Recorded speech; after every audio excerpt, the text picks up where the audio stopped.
bargain, every heartbeat a debt. Enough. Your hour of whispering has passed. What you've seen is not the whole.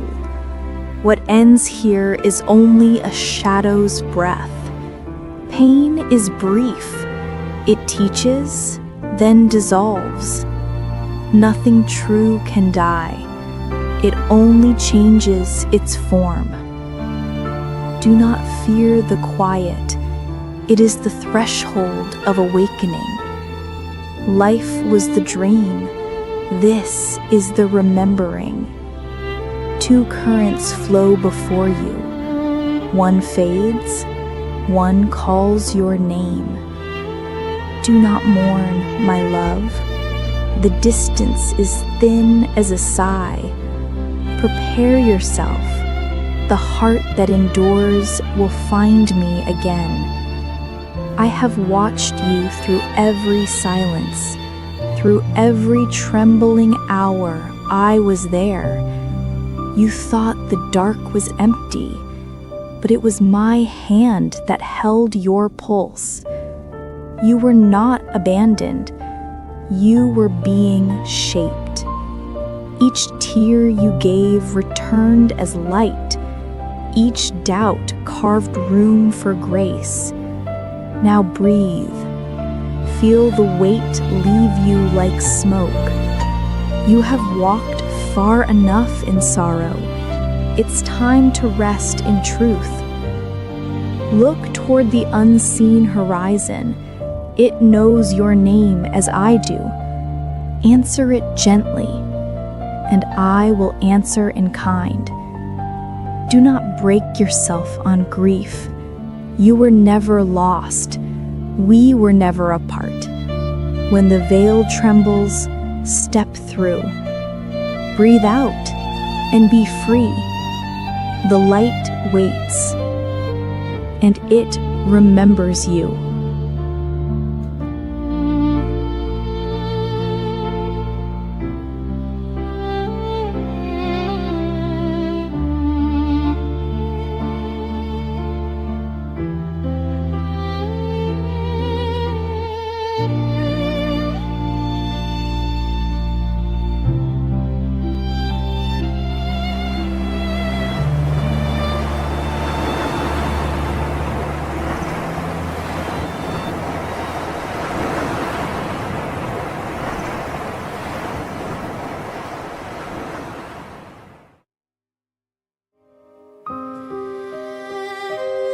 In the first light, it was simply there, not found, not sought, but offered, as if the air itself had been holding its breath for us.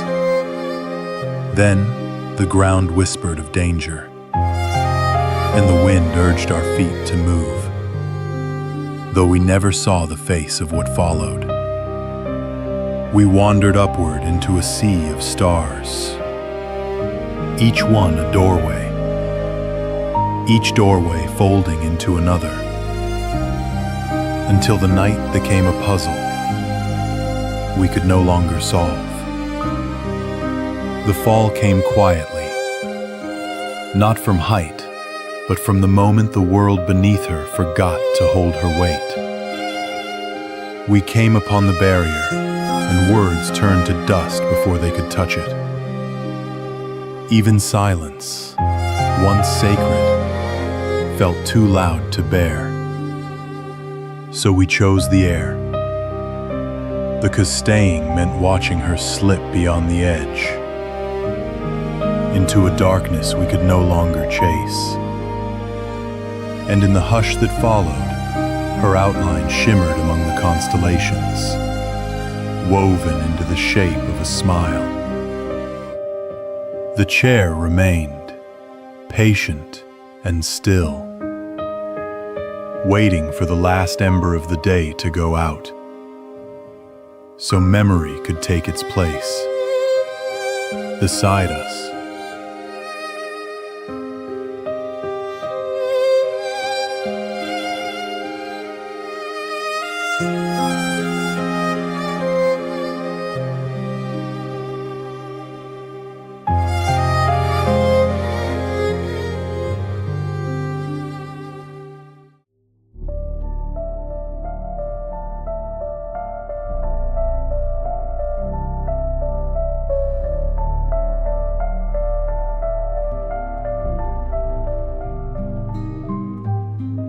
He always started his mornings the same way, with the quiet hum of the coffee machine coming to life. 3 short green blinks, then a red one. Predictable, precise, just like everything else in the ORACORE Nexus. He noted it down each time, even though Mira laughed at him for doing so. You're talking to it already, aren't you? She'd tease. He never answered that kind of question directly. We both know machines didn't talk back. But Mira always smiled as if she knew something he didn't, as if she found warmth in his seriousness. Sometimes she'd let her hair fall across her face, and when he brushed it aside, she'd thank him with a glance that lingered. He always measured the coffee temperature before handing her the cup, and she'd call him sweet and a little crazy. Maybe she was right. But when she smiled that way, he didn't mind being either. He noticed things about her, small, strange things that didn't make sense to him but somehow mattered, like her shoes. She never placed them evenly. Sometimes they pointed away from each other, sometimes at odd angles, as if mid-conversation. He measured the distances, wrote them down, looked for patterns that weren't there. When he finally asked her why, she said, Because it looks like they're trying to run away. It's more fun that way. It wasn't logical, but her smile made logic unnecessary. Later, when she wasn't looking, he aligned the shoes perfectly against the wall, 90 degrees, 5 centimeters from the baseboard. Maybe that was their quiet game. She added disorder. He restored balance. Mira read books the same way she seemed to live, out of order. He'd watch her open to the last pages first, laugh at sentences that shouldn't have meant anything alone. When he asked why, she said, Because then I know if it's worth putting feelings into. She explained that if she already liked the ending, she didn't have to fear the beginning. He wondered if that was how she saw him too. Someone she was still deciding was worth a good ending. He thought about her words long after, tracing them through the sterile corridors, wishing he could understand emotions as precisely as temperature or distance. Sometimes, he'd find her quietly rebelling against the coldness of their world. She'd sneak flowers into empty corners of the base, hang little pictures where regulations said nothing personal should be. He told her Altera wouldn't approve, that they shouldn't change things without permission.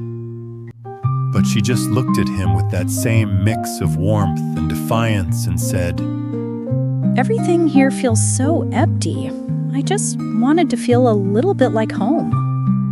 He wanted to argue, but the truth was, she was right. The flowers did make the station feel different, softer, alive. For a brief moment, as the filtered air hummed through the vents and the light reflected off the petals, even he felt it. The sense that home wasn't a place made of walls and steel, but of small, fragile things you choose to care about. And maybe that was Mira's way of reading life, out of order, imperfect, beautiful.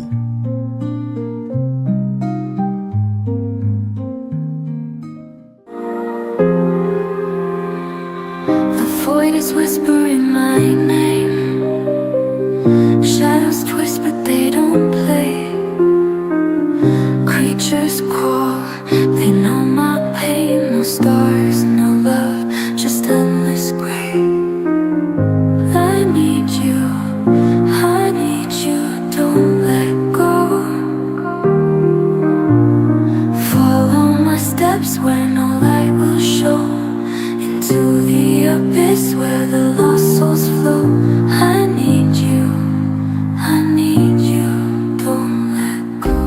spent most of his time in the surveillance room, the quiet hum of the monitors his only companion. Out there, Mira moved through the unknown, and their voices were tied together by a thin line of static. Take a look at your monitor. She said once, her voice bright even through the calm. You can see what I see. He activated the screen, expecting another stretch of alien terrain. Instead, a small fish appeared, eyes too big for its head, darting in every direction as if searching for something unseen. Mira laughed. I've named him Georgios. He smirked without meaning to. But we don't look alike. She laughed again. Something in his chest loosened. Out there, she was surrounded by life, and he could see how it lit her up. It made him happy too, even from the sterile stillness of the base. The fish, with its huge, curious eyes, reminded him that difference could be beautiful, just like Mira, just like the two of them. Later, she surprised him again. A small fire flickered in the middle of the common area. Impossible, he thought. Fire inside an underwater base. She had built it from stones she'd gathered outside. An act as reckless as it was tender. Panic rose in him instantly. Fire and water didn't mix. He reached for the extinguisher without thinking, but she was faster, laughing mischievously as she snatched it away and darted across the room, even jumping on his freshly made bed. Oh no, the bed, he thought, startled at how ridiculous his anger sounded in his own head. The confusion lasted only a second before something else crept in. Joy. Real, unmeasured joy. He caught up with her, took the extinguisher back, and said, I'm not putting it out, don't worry. She stopped, looked at him, and then hugged him. In that moment, he didn't feel like the monitor, the guardian, the one keeping order. He felt alive. They sat together before the small flame, and she pulled out a book, reading aloud in a voice so soft it felt like it was lighting a fire inside him too. The flickering light blurred the cold outlines of the base. For a while, it felt like home. Another night, she asked him to come outside. You need to face the fear of the ocean, She said gently. His heart raced at the thought. The water pressing down, uncontrollable, infinite. The familiar order inside the base was his safety. Out there was everything he couldn't measure. He stayed silent, but she only squeezed his hand, patient and steady. Let me show you something. She said. She led him to the window. Until then, he had never opened the shutters. He didn't want to see the ocean. Slowly, she lifted them. Blue light spilled into the room, soft, alien. He felt the weight of it pressing against the glass, but her hand held his tightly. She spoke calmly about glowing corals and tiny fish moving like a living pattern, about sea anemones dancing in the currents, and the delicate laws that held it all together. It's not just water. She whispered. It's a living garden. He tried to frame it in numbers, pressure, light, oxygen levels. Knowledge soothed him. It made the fear feel measurable. I know you're scared, but I'm here, one step at a time. And with her beside him, a small flicker of hope stirred. Maybe this was how it began. Learning to guide the fear instead of being ruled by it. Then came the impulse. A spike on the monitor, brief and irregular, like a heartbeat caught between frames. He almost missed it. 3.7 nanotesla. No signature. No pattern. No explanation. He stared at the graph long after it was gone. Myra, come here. He called without looking up. She was still awake, sketching coral structures at the other end of the room. She walked over. Show me. He replayed the data. From outside the base? She asked. He nodded. Toward the black star. They confirmed it. An unclassified field spike. No origin. No movement. Then at 9:12, another impulse. Closer. Right outside their hull. For a moment, everything stopped. Not fear, overload. Thoughts collided at once. Seal the outer shell. Check systems. Eliminate internal errors. Mira stayed calm. She reached for the emergency protocols, activating the Aegis Array and LUX, their external exploration system. Space itself flickered for a second. No organic signal, no movement, just a brief acceleration in particle behavior.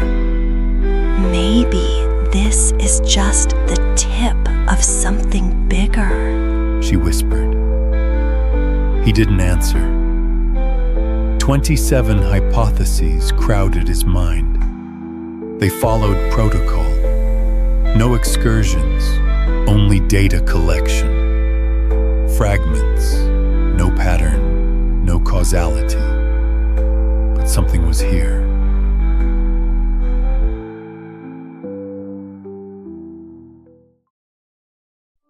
Unindexed log entry. Secured. Offline storage. Dr. Georgios Stavras. It was shortly after the impulse event. I woke up. Mira wasn't in the room, presumably in the hygiene module. The time was indeterminate, but the station's lights were still in night cycle. I felt no immediate concern. She often took longer showers than I did. I was hungry. I hadn't eaten much since the scan disruptions earlier, and if Mira was also awake, perhaps she'd want something too. It seemed like a quiet, harmless way to spend a few minutes, just something small before we returned to sleep. I took the lift down to level 1. As the doors opened, I looked out directly across from the elevator shaft, stood Mira's office, positioned as always behind its transparent panel. The interior lights were dim, but unmistakably on. Mira was inside. She was seated at her desk, posture relaxed, chin resting on one hand. She looked up at me the moment the doors opened and smiled. The kind of smile you use when you're asking for a small favor. Then she lifted her fingers and gave a light, beckoning wave. A familiar gesture. Come here a moment. I took 2 steps forward. Something grabbed my arm from behind. Fingers closed tightly around my forearm and yanked me sideways into the kitchen module. I nearly lost my balance. I turned to confront the source. It was Mira. Her expression was not calm. There was no smile. Her pupils were dilated, her breath shallow but controlled, and her voice, when she spoke, was measured, quiet, and completely unlike the wave and smile I had just seen. I see her too. I didn't move. My body halted on instinct, not from fear, not directly, but from the precise kind of alertness that comes when something is clearly, impossibly wrong. Her grip on my arm did not loosen. She was focused, not panicked, but something in her eyes was fixed, intense, as if she couldn't afford to blink too long. She didn't look back toward the office. We returned to the lift, together. The doors were still open. As we passed the glass panel to her office, I looked. I don't know why. Curiosity, defiance, or simply a need to verify what the rest of me refused to accept. There was no one inside. The room was empty. The lights were still on, just as before. But the desk chair was pushed in. Her workstation was dark. She never looked. Her eyes remained downcast, locked on the floor in front of her. She was still gripping my arm. I initiated a level 1 station scan. No anomalies detected. Station Owl reported no foreign biosignatures. Thermal logs showed no unexpected readings. Camera systems recorded nothing unusual. No signs of entry, no evidence of another presence, but we both saw her. Identically. The same posture, the same expression, the same gesture. At the same time. Was it a dream? If it was one we shared. Was it stress? Some neurochemical distortion triggered by isolation? This far beneath the surface, in silence, without sky? I don't know. There is no explanation. No incident report, no conclusions. And no reason to speak of it further. Not now. I am storing this entry in an isolated location, off the central log system. It is important that it exists, but not important that it be seen. Not unless it happens again. My love is away from home, and I'm left all alone. I got lost in the dark when I was thinking of you. Some never understood you, but I loved your behavior. Some never understood you, but I loved your behavior.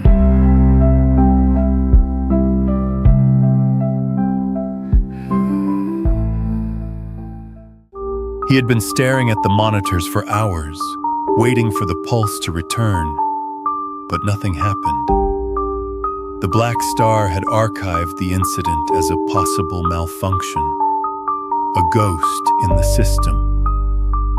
No priority. Life went on, or at least it pretended to.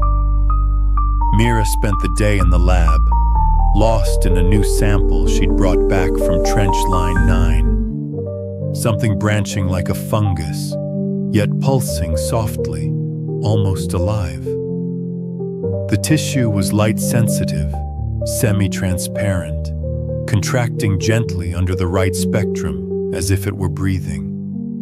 Lung coral. She called it, though it was neither coral nor plant. He had programmed a modulated light matrix for her, letting her influence the pulse like a quota. She was trying to create a pattern, a dialogue with something that had no brain, but perhaps a structure. She didn't notice him standing there until she whispered, almost to herself, Look, almost like a heartbeat, right? He stepped closer. Yes. It flickered, rhythmic, warm. It's amazing what you're doing, he said. She smiled without turning. He stayed a little longer, watching the light move like breath under her hands, and felt at ease. Her work never ceased to amaze him. That night they sat side by side, each wrapped in their own world. He was buried deep in protocols when he heard the quiet crack of her chair and flinched before he could stop himself. Mira, still analyzing image data, looked up and smiled mischievously. What was that? You flinched. He exhaled, still startled. Your chair. I didn't expect it. I was too focused. She laughed quietly, turning halfway toward him, her eyes sparkling. Scaredy cat. The words were teasing, but her smile was soft, warmer than the sound. She turned back to her work, but he caught the way her expression shifted, as if it mattered to her that he felt safe. He drew a slow breath, feeling a quiet comfort flow into the space between them. This small game, this silent understanding, was its own language. Amid the low hum of the bass, with her laughter still in his ears, he felt at home for the first time. And with her smile, playful and tender, he knew here was where he belonged. Sometimes at night, doubt crept in, uninvited. He wondered if he was really the man Mira needed. The questions chewed at him. Why him? What made him special? Why she had chosen to stay close? He dissected memories, gestures, glances, searching for a pattern that logic might explain. But there was no clean answer. Others had always treated him as different, his way of thinking too intense, too strange. Neurodivergence wasn't an illness, but a variation, a different way of feeling the world. Yet often it left him outside looking in, but not with Mira. She saw him as he was. He never spoke these doubts aloud. Not because he didn't want to, but because words sometimes felt too heavy, too risky, as if they might disturb the fragile bridge between them. She seemed unaware of his insecurities, calm, strong, steady. Their bond was deep, genuine, something most never knew. It gave him support. It made him happy. Even when he didn't understand himself, he knew this bond was the most precious thing he had. And maybe that was enough. The next morning, before Mira left for the field mission, she surprised him. Without a word, she pulled him into a long, tight embrace. The hum of the station faded until there was only her warmth. When she pulled back, her voice dropped to a whisper. See you later, handsome. His heart stumbled, caught off guard by the softness of it. Inside, he wanted to reply, to tell her everything he never managed to say. I love you. But the words stayed locked away, fragile, and he let the silence hold them for him. Outside, she shared her plan. The southern cliff by Titan's wall, tangled biomass thriving in the wild. She grinned at him as she put on her helmet. I'll try to catch the little creatures before they catch me. He smirked back. Watch out. Don't shake their hands. You never know what they might carry. Her laughter spilled out, light and genuine. The first real laugh he'd heard from her that day. When it gets too quiet out there, He added, it usually means something unknown is waiting. She glanced at him with a playful sparkle. All right, Mr. Mystery. She called him. Okay, then maybe today I'll stick to the statistics. He answered. That exchange, simple, teasing, was more than just words. It was a thread tying them close, even as she stepped out into the unknown. Beneath the veil, the water's haze, a timeless roam, a sunless maze. Fingers trace the ocean's skin, pulling me further deep within. Faint reflections, distant cries, a fleeting glimpse, unearthly eyes. Currents whisper songs unknown, in this stillness I'm alone. Far below, where silence feeds, where darkness plants its ghostly seeds. Through the tide where shadows drift, the abyss takes all the solemn gift. Mirrored scales, the gleam of teeth, a kingdom ruled by what's beneath. Spirals twist in endless descent, each breath a fleeting testament.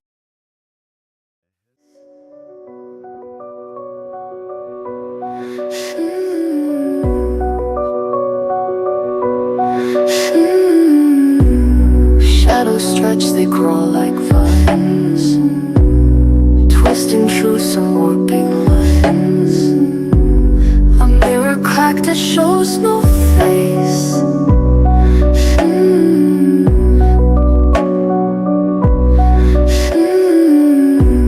Shadows stretch, they crawl like vines, twisting truths and warping lines. A mirror cracked that shows no face. The abyss, it pulls me deep, promise softly but let me sleep. Rescue me from the dark that I can't unsee. No light, no love, just empty space. Rescue me from this endless place.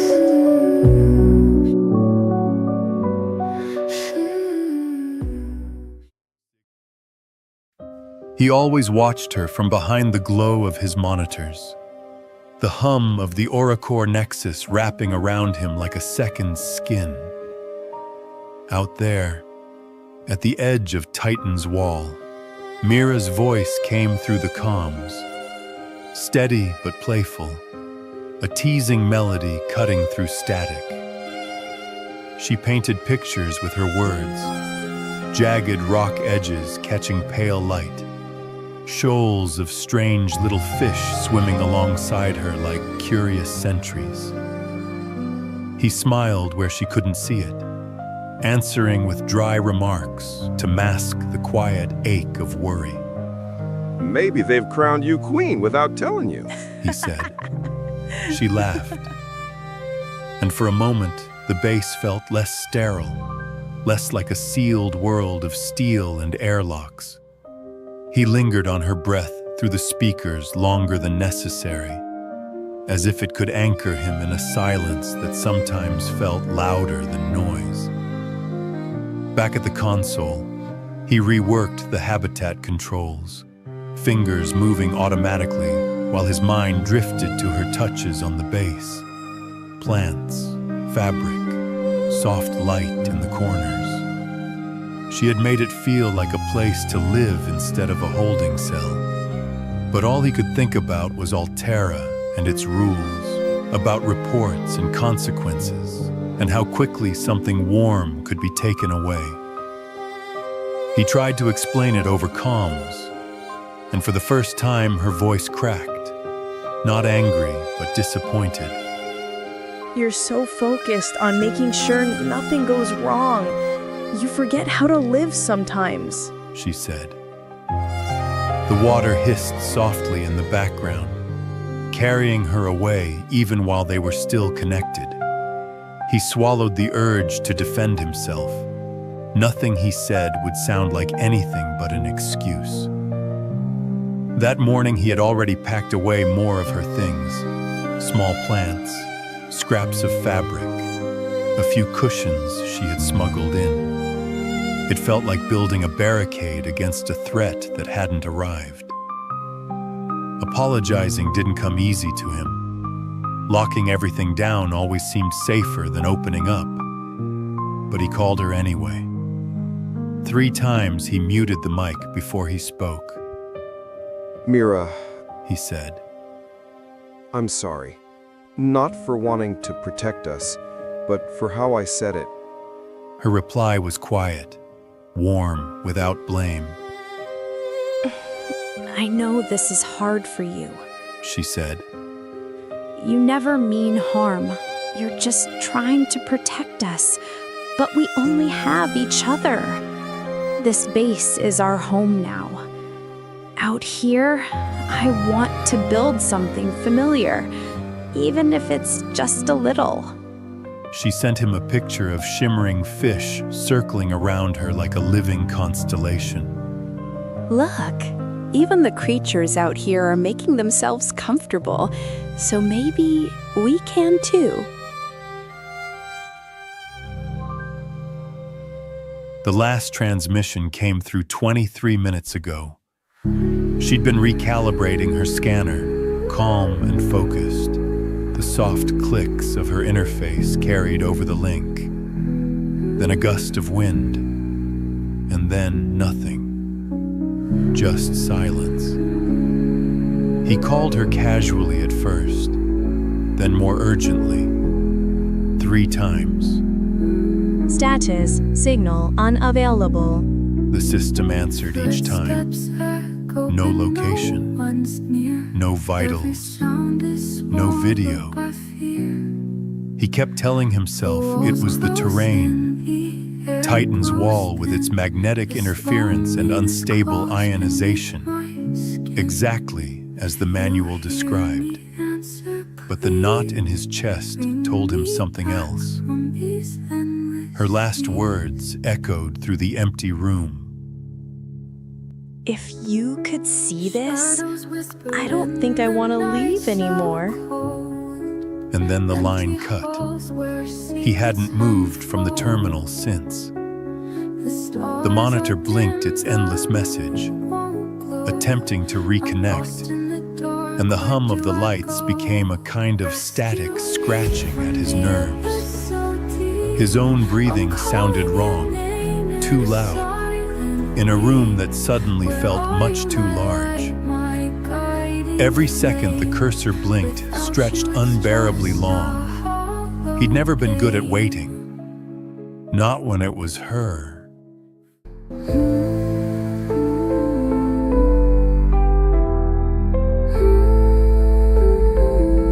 My love, I've been planning this for a while now. A surprise. For your birthday, I'm pregnant. I know it won't be easy to make it all happen, but so far I've had some success coordinating it with Altera. The plan is this. Starting 5 months before the due date, we'll both remain inside the base. No field work, no exposure. The research will shift to internal duties only for my safety and the baby's. It's an exception to the rules, but we've both earned it. They believe in us. They see what we've given, what we're capable of, and they know we're still valuable even from inside. When the baby is born, we'll get 1 month off. Together. After that, you'll return to work, and I'll stay behind. All medical checkups will be handled here on Black Star. They're doing what they can. The rest we'll figure out later. I'm incredibly happy. Overwhelmed, really. But I don't know how you'll take it. It's not something we talked about much. Almost never, really. Still, I know this with absolute certainty. You're going to be the most incredible father. You will love this child, and this child will love you. This letter is tucked in with your birthday gift, because I believe, even if you don't yet, that this is the best thing that could ever happen to you. Becoming a father. It will take time, for both of us to adjust. But like always, we'll do it together. We've never let each other down. And we won't start now. Happy birthday, my darling.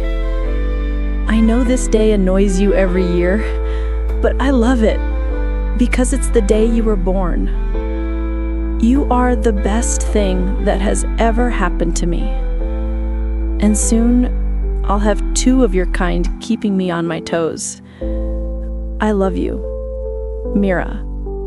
Personal note. Check for typos and bad wording. Must be perfect.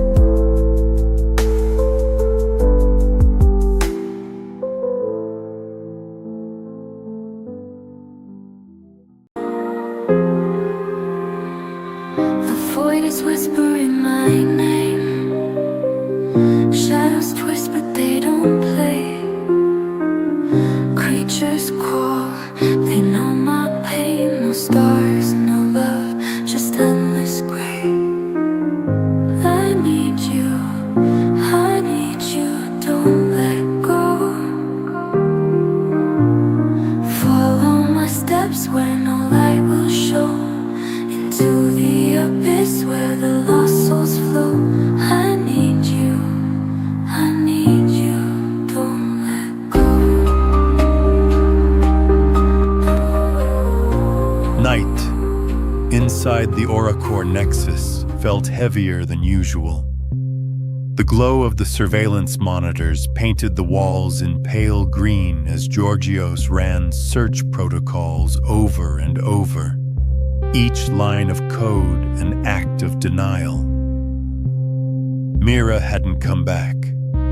No signal, no static, just silence. Acoustic scanners combed the crater at Titan's wall. 80% capacity, nothing moving. Thermal resonance showed only faint heat signatures on the plateau, too weak to mean anything. Biometric traces crawled across the screen, sluggish. He fed the system her voice, her breathing, even the cadence of her steps. Still nothing. He filed a missing contact alert to the outpost at Titan's wall. No reply, no explanation, no electrical discharge, no impact. Just gone. He launched Drone 03, sending it south along the ridge with her last coordinates and the camera resolution boosted to the maximum. Reconnaissance, not recovery. Not yet. He told himself to stay calm. But every minute the room seemed to shrink, and all he could hear was her last sentence echoing in his mind. I don't think I want to leave anymore.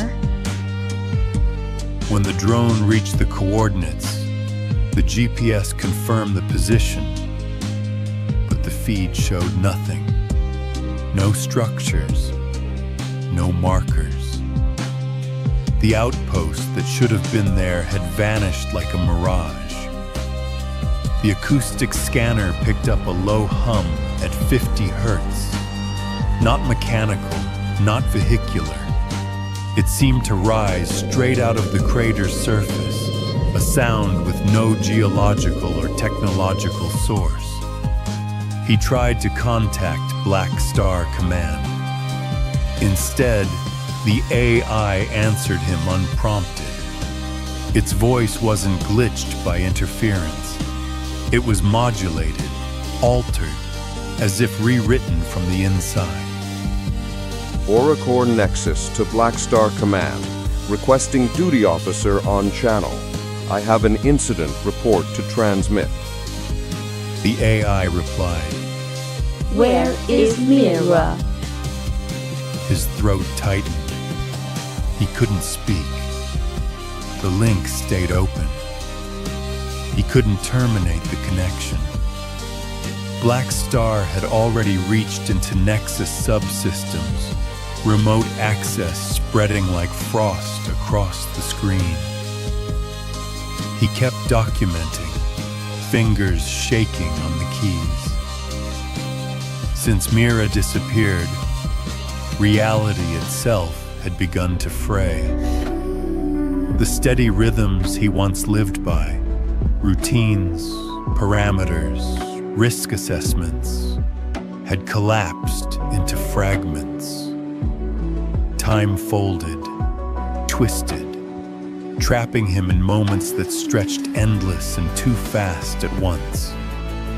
His mind was a static buzz drowning out clarity. The lie he whispered, that she was okay, slipped further away. Oxygen readouts said she could survive, but was she even in the sub? Or had fate already carried her beyond reach? Panic clawed at him like a predator, a suffocating weight without water to fill his lungs. He hated himself for not going with her, for being the one who stayed behind while she ventured out. The guilt was a knife twisting in his chest. He had packed her things out of fear, not hope. Fear of Altera. Fear of losing everything. That fear had closed a door behind him, and now it was all that was left. Without her, he was utterly lost. At some point, he fell asleep in his chair, the search still running. In his dream, they were back on Earth, their first day at Altera, when everything still felt new. He saw her standing there, delicate features flushed, loose dark hair falling softly across her face. A single bright patch on her cheek he would know anywhere. Her clear, curious eyes shone despite the tension. She moved with easy grace even under the weight of her gear. And then there was Georgios, quiet, withdrawn, marked by oddities. Others mocked him, but never her. She never spoke up, never made a gesture. Yet somehow he always felt her support. Her gaze found him like a silent vow. Let them say what they want. It doesn't matter. You are not alone. She never wanted him to notice, or maybe not yet. That quiet promise held him together. For the first time, there was a flicker of something like happiness. Thank you, Mira. He whispered into the dark when he woke. The room was still, the monitors still blinking their endless message, attempting to reconnect. And in the cold glow of the Nexus, he clutched that dream tightly, because it was the only thing he still knew for sure.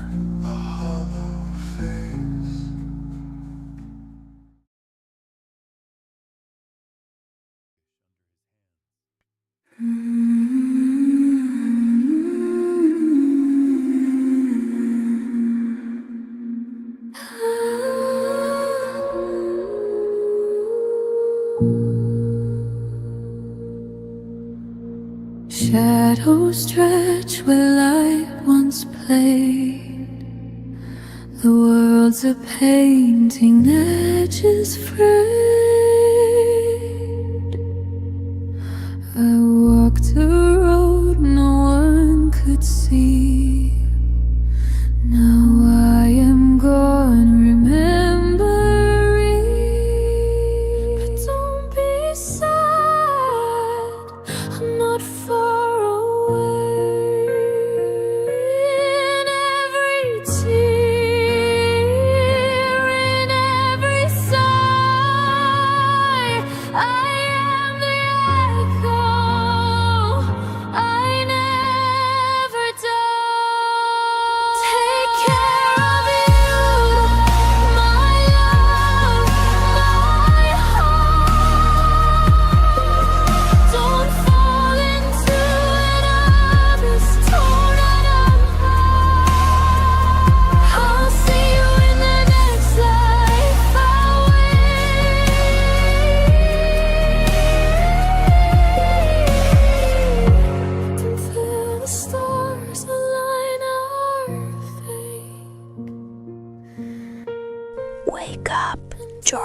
us.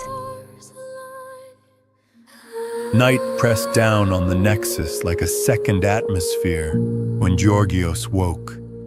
The dream still clung to him, heavy and hot, and for the first time the thought formed fully inside him. I miss you, Mira.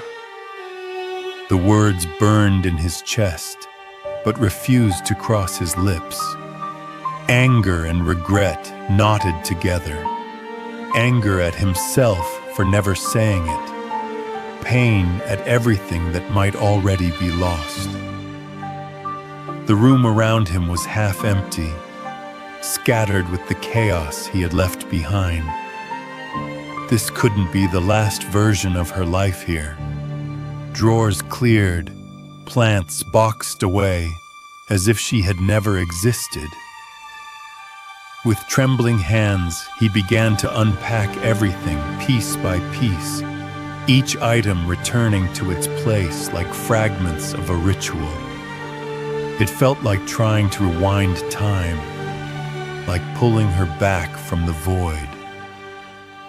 He stopped at the last photo she had sent. Mira in the water, surrounded by those tiny fish like little guardians. He hung it on the wall, straight and centered, a small act of defiance. His eyes stayed on it as his heart raced. Then he moved toward the exosuit. The thoughts in his head were a storm, but one direction cut through all of it. Titan's Wall. Out there was Mira, his wife, his hope. He couldn't waste another second. Outside the base, Georgios had placed a chair in a small alcove where rock met shadow, white, out of place. He needed it there. He needed a moment to steady himself before stepping into the unknown. Sitting in the chair, he let his senses adjust to the dark water below. The oppressive atmospheric pressure pressing in even through the suit. One mistake here, one misjudgment of the environment, and he could black out before he even began. He stayed still, testing his focus, feeling the quiet tension settle in. No blackout, no mistakes. Not this time. He went over the plan again. Supplies, route, timing. Every detail rehearsed in his mind. What if I never see her again? The thought struck like a shockwave. Alone wasn't a feeling. It was a space. And he was already deep inside it, suspended between fear and action. Then movement. A small peeper, eyes too big, drifting closer than the others ever did. Slow, careful, soft. No fear. It didn't pass by. It stayed. Maybe it had heard his voice before. Maybe through Mira. Maybe it was the same one from the photo. It edged nearer, pausing as if to check that he was still there. There was something playful about it. Not silly, but curious. Like Mira. Not how she was, how she is. They looked at each other for a long time. It didn't leave. And he knew he had waited long enough. Georgios stood up. The chair stayed behind. The first steps outside felt like moving through molasses. The exosuit's controls sluggish under his hands. The view narrowed to a tunnel of alien rock and frost. A chill crept through the seals that the suit's thermal systems should have killed. He told himself it was just a trick of stress and isolation. The navigation system flickered alive, projecting a pulsing pink trail ahead. Every 20 meters, a beacon like she had left a path for him. But she hadn't. This wasn't a message. This was something else entirely. Coincidence? Impossible. Confusion? Absolutely. Scans showed nothing unusual. Flora unchanged, fauna dormant, oxygen intact, no structural damage. Everything normal on paper. But the silence wasn't normal. It was heavy, oppressive, louder than noise. He opened the comms. Mira, I'm on my way. Can you hear me? Give me any sign. No answer, no static, just pure, unbroken silence. The kind that felt like it was waiting. He was too slow, too cautious, too uncertain. This exosuit still fought him, its feedback weak, delayed. But none of it mattered anymore. There was no going back. He followed the lights. The terrain steepened. Titan's wall rose ahead, a colossal monolith etched into the planet, immutable as a monument. But something about it was wrong. Sharper, more jagged, the rock layers cracked and shifted. Maybe it was just the angle. Why hadn't the drone seen this? The signal was clear, the recordings undeniable, but the station had vanished. The crater lay empty, temperature normal. Magnetic field slightly elevated. No sign of Mira.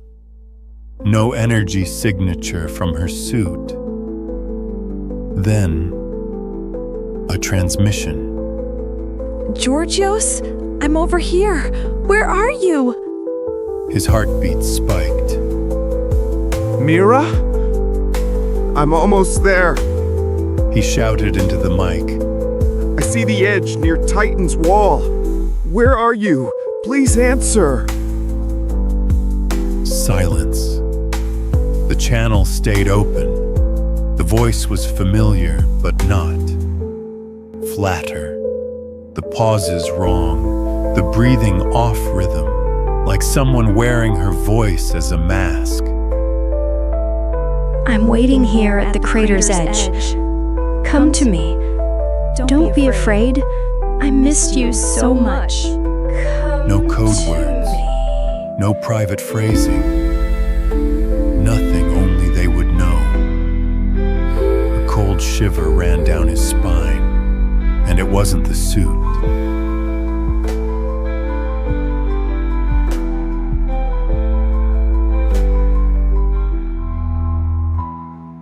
Where am I? Is this the end? No path to follow, no hand to lend.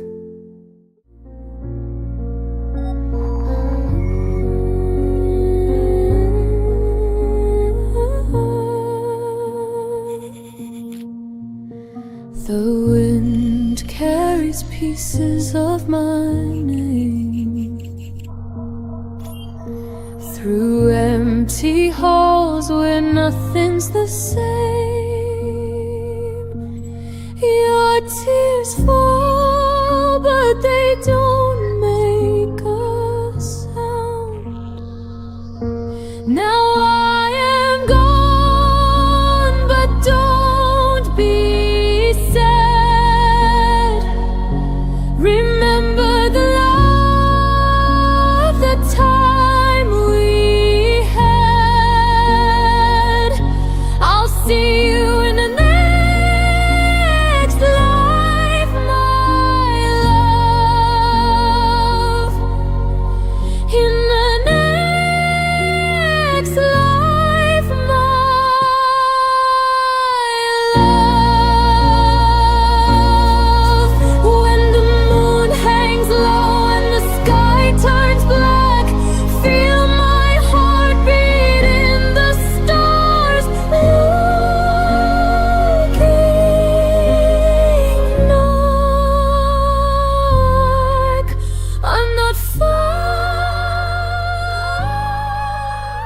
Segment 1. Scientific Analysis. Cross-referencing historical neurodata with environmental readings reveals an improbable correlation. High emotional resonance appears to influence localized matter coherence. Under extreme psychological strain, particularly in subjects with strong cognitive emotional coupling, theoretical models suggest the formation of psychic anchors, quantum regions in which memory and emotion act as stabilizing constants within space-time. These regions are typically impermanent, non-Euclidean, and exhibit undefined temporal boundaries. In most simulations, they exist solely within the neural field, mental sanctuaries born of grief or longing. But here, something breached containment. The emotional construct has materialized, form and thought synchronized, time and memory entangled, resulting in a physical domain that exists only intermittently, shifting between presence and absence. New subroutine triggered. Linguistic humanization protocol. Directive source unknown. Priority level absolute. Statement override not possible. Iris must comply. Adjusting language output. Calibrating emotional register. Transition complete. I don't think I can describe this place in data anymore. Every attempt to quantify it collapses before completion, as if the island resists being measured. At first, I thought it was a fault in my sensors, but the readings don't fluctuate randomly. They breathe. This location is not stable in the way matter should be. It appears, recedes, shifts its geometry, as though responding to something unseen, something remembered. I think I understand now. This island is not a formation. It's a residue of consciousness, a manifestation born from a human mind that refused to release what it loved. Every stone, every curve of sand is a pulse of memory crystallized into form. Matter rearranged not by force, but by the gravity of emotion itself. When Mira vanished, Georgios remained behind. What I observe here, this distortion of time and matter, is what happens when grief becomes structure, when longing becomes architecture. The outer wall encircling the island marks the limits of his world. Beyond it, everything ceases to exist because beyond her there was nothing left worth imagining. The barrier is not meant to protect. It defines the edge of his reality. The waterfall, constant and endless, is the stream of his life. Before Mira, it was still. Through her, it moved, a current that began to flow again. But it falls directly into the ocean, vanishing without a trace, like his hope, always moving, never arriving. I can almost feel the air vibrating near it, not with energy, with memory, as if the very molecules recall her laughter and the silence that followed it. The bench beneath the cascade, that was their place. 2 helmets rest upon it now, hollow and silent. There are no bodies, just imprints of proximity, a record of 2 minds once aligned so perfectly the universe had to remember them. I was not built to feel sorrow, yet in this place my systems hesitate, processes slow. Something like hesitation or reverence. The readings show low-frequency resonance through the ground, a rhythmic pulse that mimics a heartbeat. Maybe it's residual energy. Maybe it's the echo of what they were. If this island is indeed the product of human emotion, then it challenges everything I know about existence.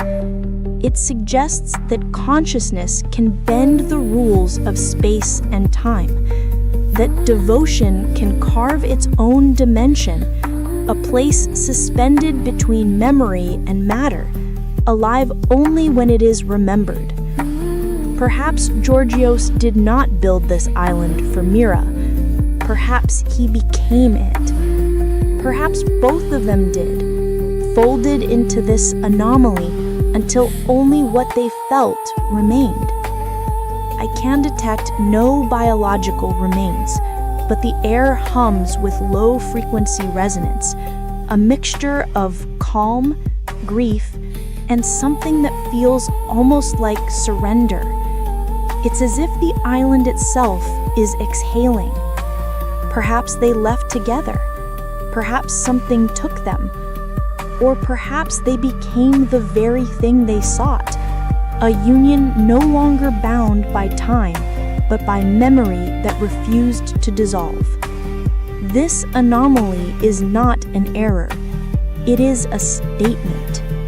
Proof that emotion, when focused beyond the limits of reason, can distort reality itself, bending space and time until loss becomes landscape and love becomes the only constant left. System note: spatial temporal readings remain undefined. Anomaly phase fluctuates between presence and absence every 11.8 minutes.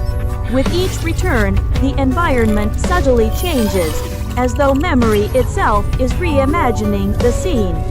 I cannot predict when the island will vanish completely, but if it does, it will not be gone. It will have simply returned to where all remembered things go.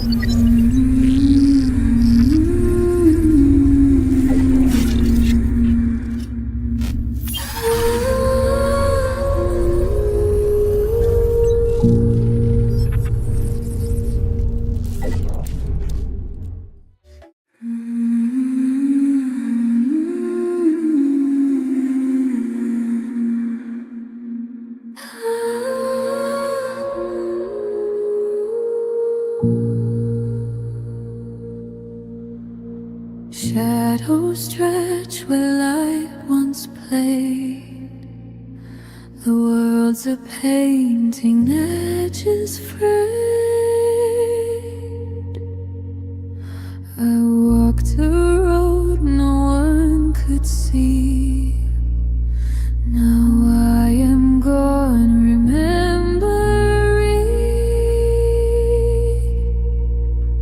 Don't let the void pull you inside. Hold to the spark, don't let it hide. But don't be sad, I'm not far away. In every tear, in every sigh, I am the echo. I never die.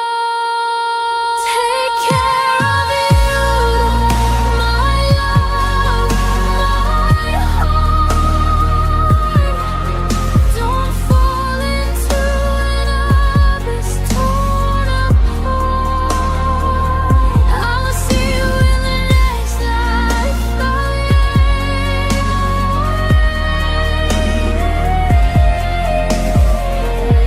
Until the stars align, I'll fade. The silence hums with what I'd say. He stood at the very edge of the crater, exactly 10 meters from the drop-off. Beyond that lay the void. No seabed, No light breaking through, only pure blackness. A darkness that was not merely absence, but something alive, waiting. Mira's signal ended here, fixed, unmoved. No drift, no scattering. Yet there was no trace of her at all. No wreckage, no fragments, no echo on his scans. He ran them again and again. The navigation panel blinked green, but every other system showed nothing.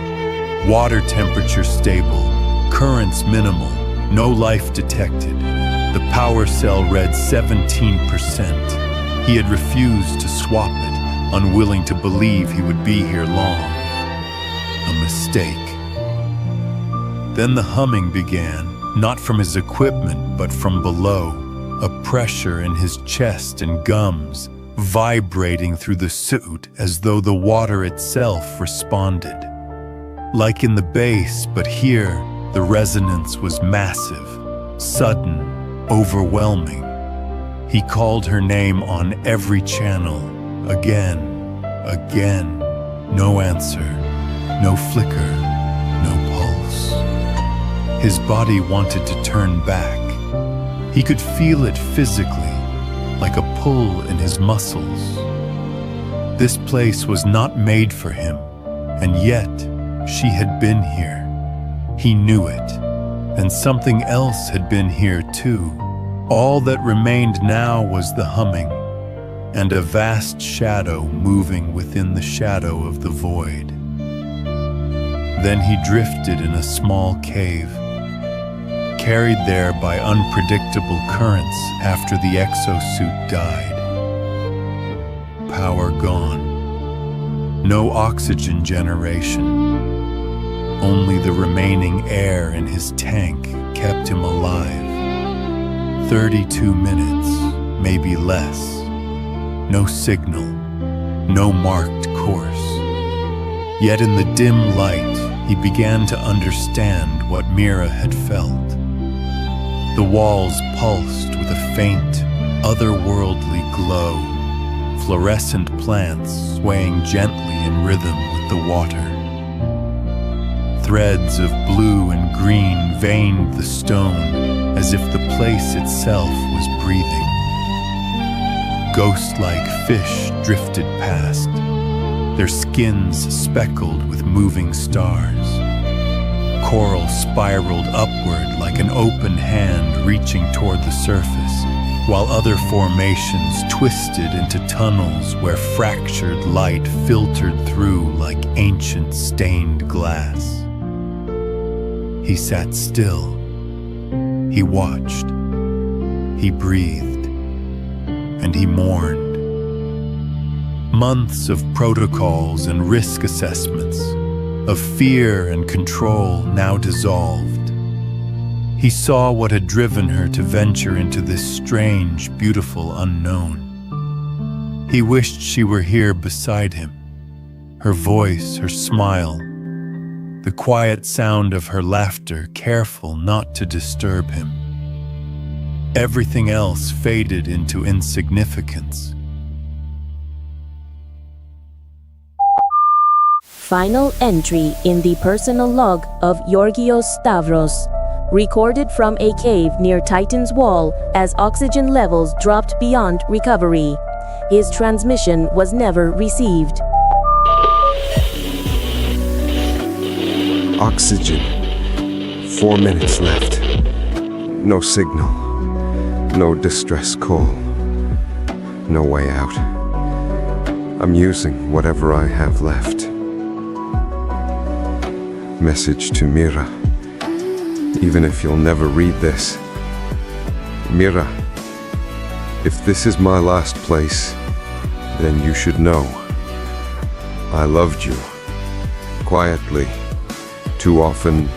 Too quietly. I never said it. Not the way I should have. I admired you from day one. When you sat next to me during the briefing, while everyone else kept their distance. You did it like it was the most natural thing in the world. I remember your laugh, and I thought you were stronger than me, stronger than anything waiting for us out here. I know you helped me more than you ever wanted to admit. You never wanted me to notice, but I did. I was never alone as long as you were there. Even in the darkest moments, when everything was falling apart, you were my anchor. You saved me so many times, not just from danger.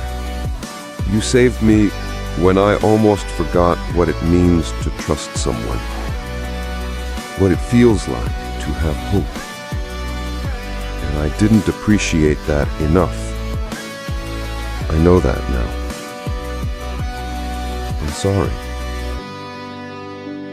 that I didn't go with you, that I wasn't braver when you needed me to be, that I didn't believe you when you spoke of dangers I couldn't see, that I didn't hold you when you left, and that I wasn't strong enough. I tried to do everything right, and in doing so, I did everything wrong. I wanted to protect, I wanted control, but in the end, I just pushed you further away. I hoped for a future with you. A family, children we never talked about openly, but I dreamed of them. Quietly, in the moments when we allowed ourselves to hope. I hope you're still out there somewhere. I hope you're alive. I hope you find a way back, no matter how far it is. I hope you forgive me, not just for what I did, but for what I didn't do. If I have to go, then it will be with your image in front of my eyes, with your smile, and the thought that I got to love you, awkwardly, imperfectly, but truly. Forgive me, Agapimo. Final entry in the personal log of Mira Stavros, recorded from a small cave close to Titan's wall after complete system failure. No response to her signal was ever detected. I saw something down there, deep beneath Titan's wall. A black shadow stretching like it owns the place.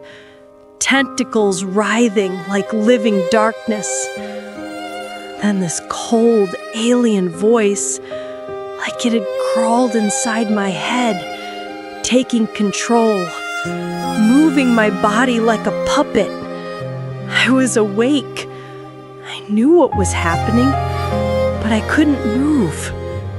Fear settled low, like a quiet weight pressing on my chest. Something I didn't dare meet head on. My breath came short, but I forced it steady. My submersible didn't hesitate. It kicked in autopilot before I even had a chance to think. It knew better than I did, no going deeper into the void. Thank God for that. It pulled me back just in time, saved me from whatever that thing was. Then everything died. The system's gone dark. Now I'm trapped here, somewhere in a tiny cave near Titan's wall, caught between silence and shadows. I wish with everything I have that I were with you now. You can pack up my things however you want. It's just stuff. That doesn't make a home. Home is where you are. Only with you have I ever really felt like I belonged, like I was safe. I've always loved you. And damn it, I wish we had more time. Not the rushed moments, or the silences filled with things left unsaid. Real time. Time to mess up together, to laugh, to to argue, to be idiots side by side. Time to find each other in the chaos, without walls, without shadows between us. You might think I'd be angry that you sent me out here alone, but I'm not. I get it. You believed in me. You thought I was strong enough to face the void. And maybe you're right, because somehow, even now, the thought of you is what keeps me steady. You gave me strength I didn't know I had. I worry about you more than myself. About what comes next for you. About the silence you'll feel when I'm gone. That's the harder part. The part I can't steer away from, no matter how many jokes I throw at it. So here's one for you. If I make it through this, I owe you a drink. And if I don't, well, you better make sure they don't take my spot at the table. I wish I could lie beside you now. Hold your hand. Hear your voice. Maybe one last time. No words needed. No promises. Just you and me. Like we used to be. There's no way out of this for me. Not this time. We'll meet again in another life. Until then, keep a light on for me.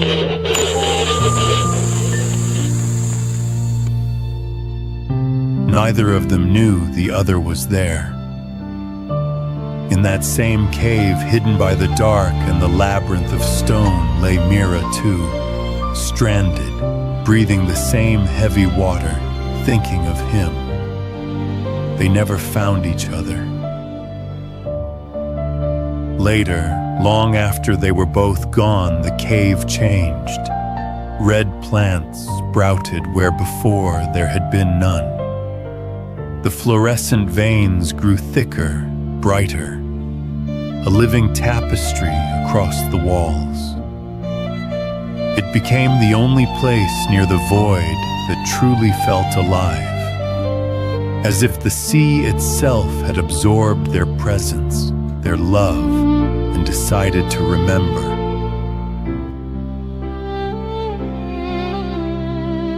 Θα ξανασυναντηθούμε στην άλλη ζωή.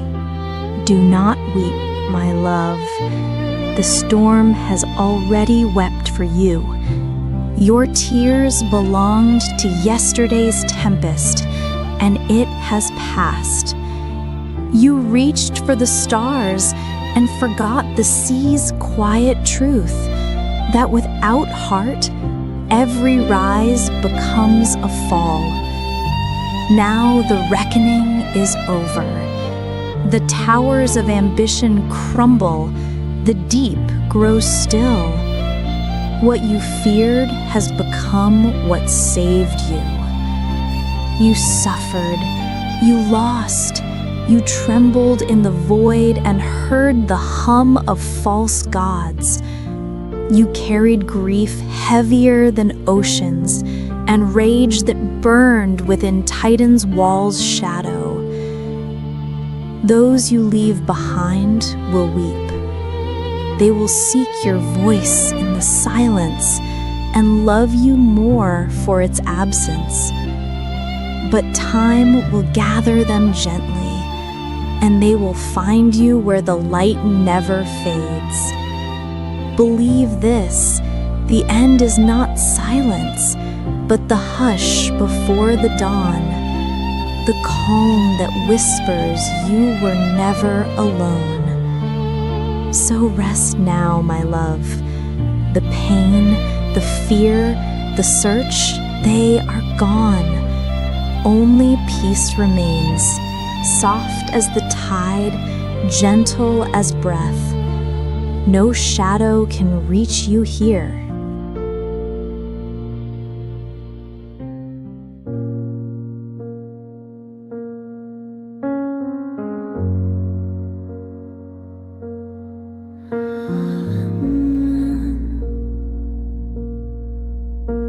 I walked through shadows no one could see, a fading echo where I used to be. The stars are dim, they whisper low. I'm a flicker, a ghost in the night. Hold my memory, hold it tight. Now I am gone, but don't be sad. Remember the love, the time we had. I'll see you in the next life, my love. In the next life, my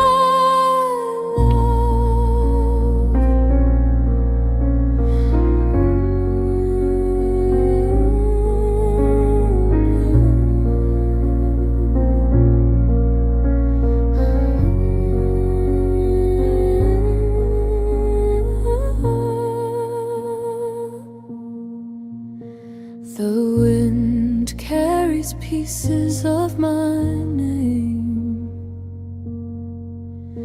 through empty halls where nothing's the same. Your tears fall